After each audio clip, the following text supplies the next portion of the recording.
Pakistan public service commission পরীক্ষায় টানা ৩ বার ব্যর্থ হয়েছিলেন। তবে দমে যাননি নেহা বেদওয়াল।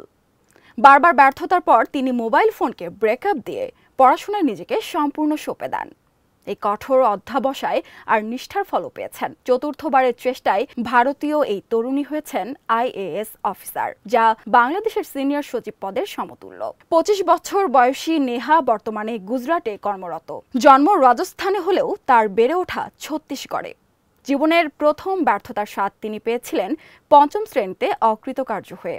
তবে এই ফলাফল তাকে হতাশ করেনি, বরং আরও শেখার এবং চ্যালেঞ্জ মোকাবিলার অনুপ্রেরণা জুগিয়েছিল। এক সাক্ষাৎকারে নেহা জানান, পরবর্তীতে তিনি তার বাবার সঙ্গে ভোপালে চলে যান। সেখানে তাকে একটি ইংরেজি মাধ্যম স্কুলে ভর্তি করা হয়, যেখানে হিন্দি বললে জরিমানা করা হতো। তবে তিনি দ্রুতই সেই ভাষাও আয়ত্ত করে নেন। একজন সিনিয়র আয়কর কর্মকর্তা বাবার পদাঙ্ক অনুসরণ করে নেহাও সিভিল সার্ভিস পরীক্ষায় বসার সিদ্ধান্ত নেন। কিন্তু এখানেও তাকে পরপর ৩টি ব্যর্থতার মুখোমুখি হতে হয়। এই ব্যর্থতাগুলো তাকে দমাতে পারেনি, বরং এই ৩ বার ব্যর্থ হওয়ার পরেই তিনি একটি যুগান্তকারী সিদ্ধান্ত নেন। মোবাইল ফোন ব্যবহার পুরোপুরি ছেড়ে দিয়ে নিজেকে পড়াশোনায় সঁপে দেন। নেহা জানান, তিনি টানা ১৭ থেকে ১৮ ঘন্টা পড়াশোনা করতেন। ৩ বছর ধরে মোবাইল ফোন ব্যবহার করেননি।